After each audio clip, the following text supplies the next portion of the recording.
Okay, all right. Welcome back. Picking right back up where we left off. Question number 6: Main purchases a car. The purchase price is $5,400, and she makes a down payment and pays off the remaining portion in 28 payments of $200 apiece. All right. So the question is the total of all of her payments, including the down payment. So maybe we should find that. The total of all of her payments, including the down payment. So how many payments did she make again? 28. And how much was each payment? 200. All right. So in monthly payments, how much did she pay? Yeah, $5,600. Now include her down payment of $1,000, and how much did she pay in total for the car? $6,600. Now the question was, how much more than the car's purchase price is that? So let's subtract. The car cost $5,400, so that makes how much she paid?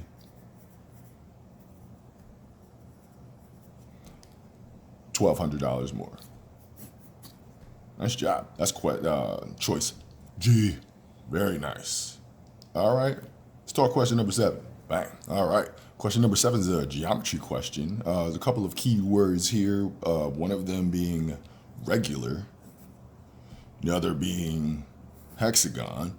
If you didn't know that a hexagon has 6 sides, hopefully you counted the sides on this polygon and you found out it was 6 sides. Now, regular means that every side and every angle is the same. So if this radius is 4, guess what that radius is? 4. Guess what that radius is? 4. Guess what that radius is? 4.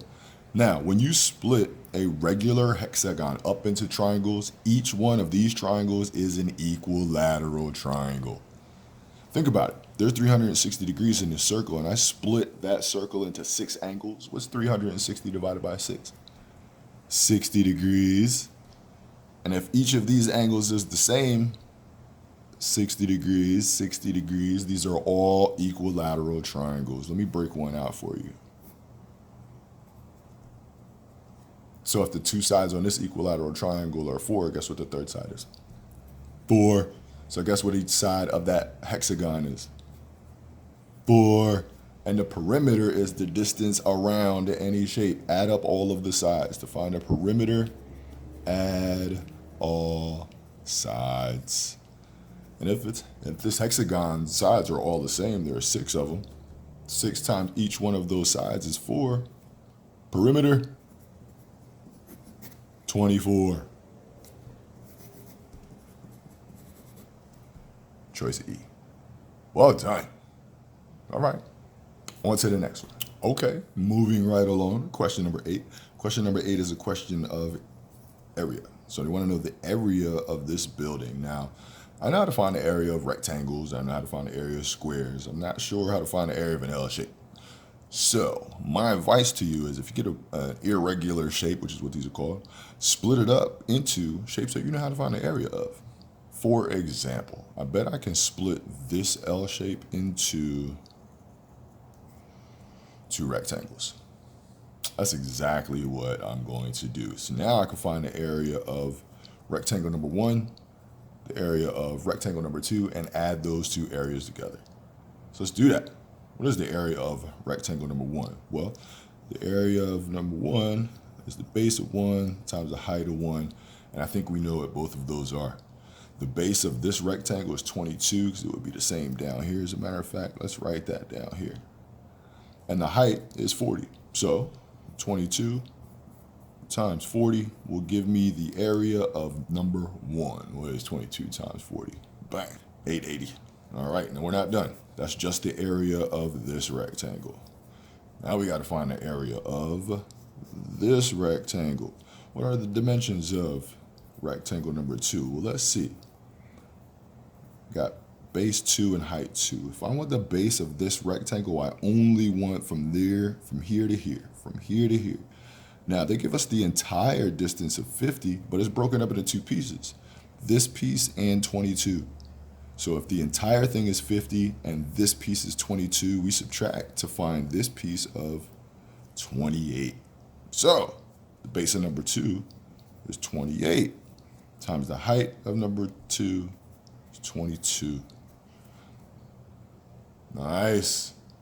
28 times 22 is, yep, 616.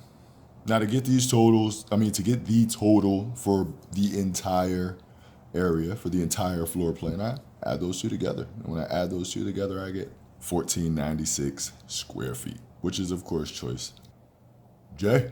Very nice.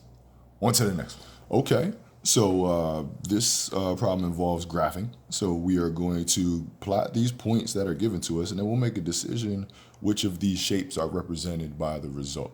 So let's plot away. The first number is the x coordinate, which is your side-to-side axis. So -2 and 0 vertically. So -2, 0 would be this point right here. We can see that. All right, nice job. 0, 4. So now we'll be going 0 side to side and +4 in the vertical direction, which puts my point right here. All right, very nice. 5, 5. So now I'm going +5, which is 1, 2, 3, 4, 5, and then a +5 in the vertical direction. 1, 2, 3, 4, 5. Nice. Okay, and then finally 8, 2. So now 1, 2, 3, 4, 5, 6, 7. Oops. Start from the origin. Thank you. 1, 2, 3, 4, 5, 6, 7, 8, and then up to 1, 2. All right. I'm gonna go ahead and connect these dots so that you can better see exactly what we are working with. Now, let's go through these choices here. This is not a kite shape. A kite looks sort of like a diamond. It is symmetric. It looks like a kite. This is a kite, and of course that is not. Parallelograms have two sets of parallel sides, and they look like this. This is a parallelogram. And of course, these two sides are not parallel, so it is not a parallelogram. A trapezoid has one set of parallel sides. I think that's what we're working with here. Of course, this is not a rectangle because a rectangle has only right angles, and it's not a square because a square is equiangular and equilateral. All equal sides, all equal angles. This, of course, is neither. All right, guys. Looks like we got a trapezoid. Choice C. Very nice. All right. Last one. Number 10. All right.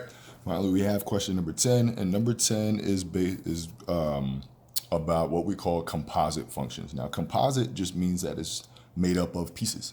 Now, understand this. This is read as f of g of 4. And in math, remember, we work from the inside out in math. So what we're going to do first is we're going to find out the value of g when I plug a 4 into it. Here is my g function. And I am going to plug a 4 into the g function to get my result. So what would happen if I put a 4 right there? Let's find out. In place of x, I put a 4. I replace this x with this number. That's what this function notation is saying, that I should take a 4 and plug it into the g function. We work from the inside out in math. So let's do that. 4 squared is 4 times 4, which is 16, and 16 divided by 2 is 8. Now, that's the value of this. So in place of g of 4, I have an 8. I'm going to take an 8 now and plug it into the f function. So now what I'm going to do is replace this x in the f function with an 8. So 3, not times x, but times 8 plus 7. What is 24 plus 7? Exactly right. 31. Choice H. Nicely done. Good job. All right.